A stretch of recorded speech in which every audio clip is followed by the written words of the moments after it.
چلیے 5 4 3 2 1 الحمدللہ رب العالمین والصلاة والسلام علی سید المرسلین وعلی آلہ وصحبہ اجمعین۔ ہماری کتاب ہے قواعد زبان قرآن، اس کے حصے دوم کا سبق ہے، سبق نمبر 153 153، اور اس سبق کا عنوان ہے تحذیر وارننگ۔ تحذیر کے لیے بھی اس میں منصوب استعمال کیا جاتا ہے۔ تو یہ منصوبات کے سلسلے میں بات ہو رہی ہے کہ اور پچھلی مرتبہ ہم نے بتایا تھا کسی کام کے لیے آپ کو آمادہ کرنے کے لیے، تیار کرنے کے لیے، ابھارنے کے لیے اس میں منصوب استعمال کیا جاتا ہے۔ جیسے آپ کہتے ہیں کتاب اللہ، تو کتاب اللہ کا مطلب کیا ہے؟ اللہ کا قانون، اس کو تھامو، اللہ کا قانون، اس کی خلاف ورزی مت کرو، اس کو مضبوطی سے تھامو، اس قانون کی پابندی کرو، کتاب اللہ۔ تو ابھارنے کے لیے اس کو پکڑو، تھامو، اور اس کو اغراء کہتے۔ لیکن تحذیر کے لیے، ڈرانے کے لیے بھی، وارننگ کے لیے بھی منصوب اسم استعمال کیا جاتا ہے، اور اس کو تحذیر کہتے ہیں۔ اور یا جس کو ڈرانے والے کو محذر، اور جس کو ڈرایا جا رہا ہے اس کو محذر کہتے ہیں۔ اور محذر من وہ چیز ہے جو مکروہ اور ناپسندیدہ ہے، اور جس سے متنبہ اور خبردار کرنا مقصود ہے۔ اس کو تحذیر اور تنبیہ بھی کہتے ہیں۔ اب دیکھیے اس کی مثال ہے الاسد۔ اب دیکھیے عربی اردو میں دیکھتی کہتے شیر شیر شیر شیر الاسد۔ اب عربی والے کیا کہتے ہیں؟ الاسد، دال کے اوپر زبر لگا کے کہتے ہیں الاسد۔ مطلب کیا ہے؟ شیر آ گیا ہے، شیر آ گیا ہے، شیر سے بچو، احذر۔ تو احذر یہاں پر چھپا ہوا ہے، فعل امر احذر چھپا ہوا ہے یہاں پر۔ اچھا اسی طرح دیکھیے ایاک والکسل، ایاک والکسل، کہتے ہیں کہ اپنے آپ کو سستی سے بچاؤ، سستی سے بچاؤ۔ تو والکسل، لام کے اوپر زبر لگایا ہوا ہے۔ تو مطلب کیا ہے یہاں کہ احذر الکسل، سستی سے بچو، کاہلی سے بچو۔ اور کبھی تکرار کے طور پر کہتے ہیں الکسل الکسل الکسل والکسل، تو کاہلی سے بچو۔ تو اصل میں اہل زبان ہے، بس دو لفظ منصوب استعمال کر دیتے ہیں، الکسل والکسل، لیکن اس سے مراد ہوتا ہے احذر نفسک من الکسل والکسل منک۔ مطلب یہ ہے کہ اپنے آپ کو کاہلی سے بچاؤ، اور تمہارے اندر کاہلی ہے، یہ بات یہاں ہے۔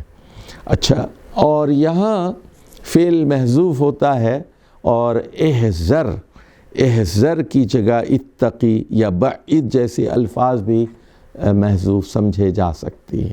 یعنی اتقی یعنی بچے رہو، بعد دور رہو، بچے رہو۔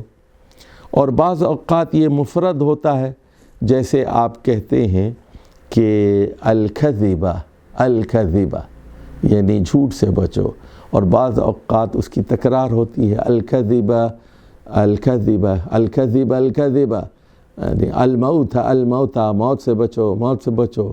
یا پھر آپ کبھی کہہ دیتے ہیں الطریقہ، راستہ دو، الطریق، تو یہ منصوب اسماء استعمال کیے جاتے ہیں۔ اور بعض اوقات معطوف بھی ہوتا ہے، ایک کے بجائے دو لفظ استعمال کیے جاتے ہیں۔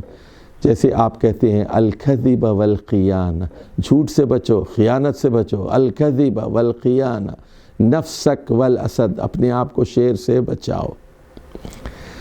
اچھا جی، یہ جو الفاظ ہیں وہ 3 صورتوں میں فعل مضارع محذوف سمجھا جاتا ہے۔ نمبر 1 محذر منہ ایّا کے بعد استعمال کیا جائے، جیسے ایّاک والکذب، اور بعض اوقات محذر من مجرور استعمال کیا جا سکتا ہے، جیسے مثال کے طور پر ایّاک من الکذب، ایّاک والکذب، ایّاک من الکذب، من حرف جر استعمال کیا گیا، یعنی اپنے آپ کو جھوٹ سے بچاؤ۔ اور بعض اوقات مؤول کی صورت میں بھی استعمال ہوتا ہے ایّاک ان تکذب، ایّاک ان تکذب، تو ان جو ہے یہ جو ہے یہ تعویل کے لیے ہے ان تکذب، اور یہاں مصدریہ ہے، یہ مطلب یہ ہے کذب کے بجائے ان تکذب، کہ اپنے آپ کو جھوٹ بولنے سے بچاؤ۔ تو اب ذرا اس کی اور مثالیں بھی دیکھ لیں آپ کہ احادیث سے ایّاک والظلم، ایّاک ایّاکم والظلم فإن الظلم ظلمات یوم القیامہ۔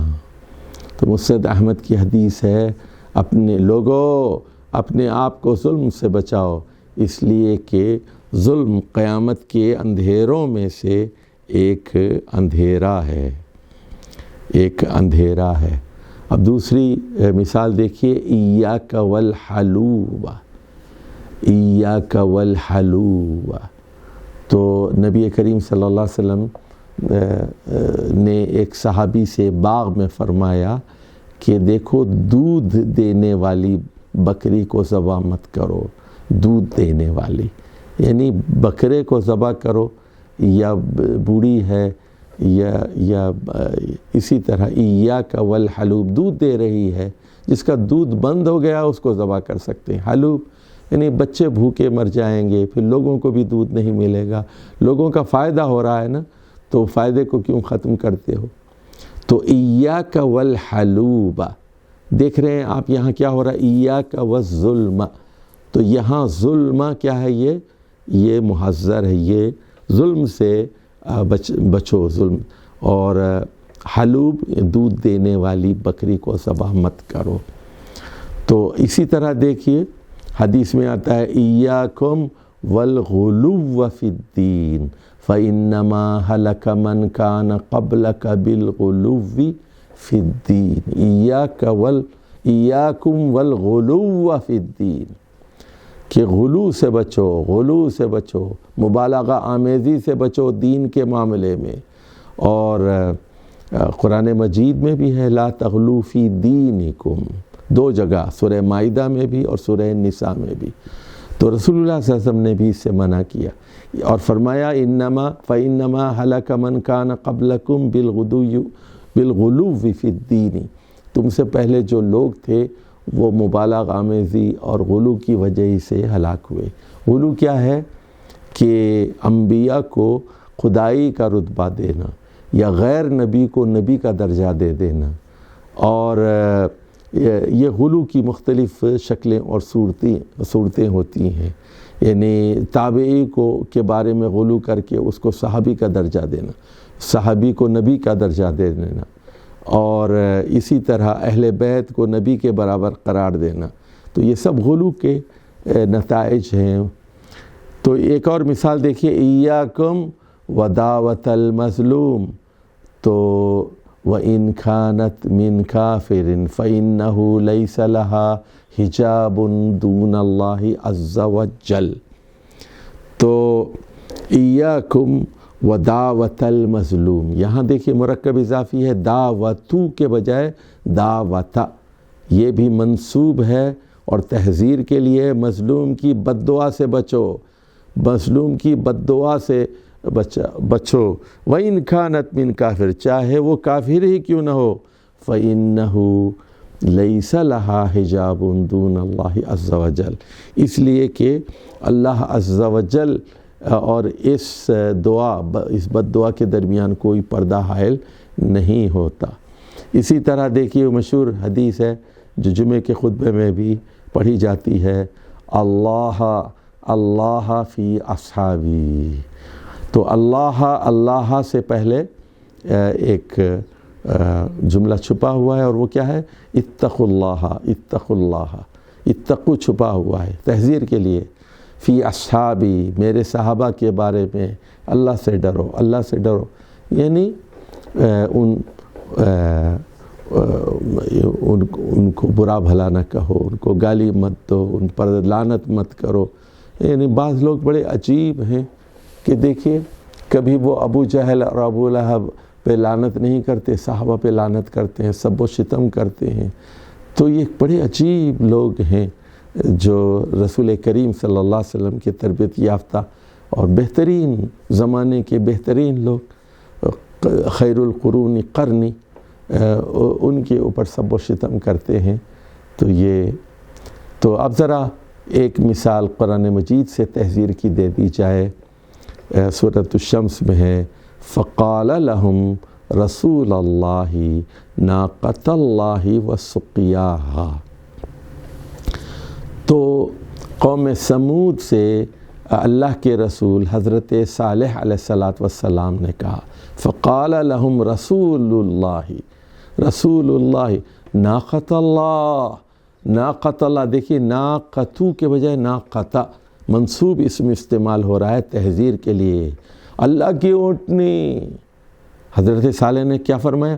اللہ کی اونٹنی، اس کو مارنے سے، اس کو قتل کرنے سے بچو، وسقیاہا، اور اس کے پانی کو روکنے سے بچو، سقیاہا، یہ اللہ کی اونٹنی ہے، اس کی باری مقرر ہے، ایک دن وہ پانی پیے گی، ایک دن تم لوگ پانی پیو گے، اس کی باری میں ڈنڈی نہ مارنا، یہ اللہ کی اونٹنی ہے، اس کو تکلیف نہ پہنچانا، اس کو قتل نہ کرنا، اس کو ذبح نہ کرنا، اس کو ہاتھ نہ لگانا، ناقۃ اللہ وسقیاہا۔ تو یہاں دونوں چیزیں، ناقۃ اللہ اور اس کے بعد جو معطوف ہے سقیاہا، یہ دونوں منصوب ہیں اور یہ تحذیر کے لیے ہیں، وارننگ کے لیے ہیں کہ اس سے بچو، اس سے دور رہو، بعید، اور بعید کے مفہوم میں یہاں استعمال ہوا ہے۔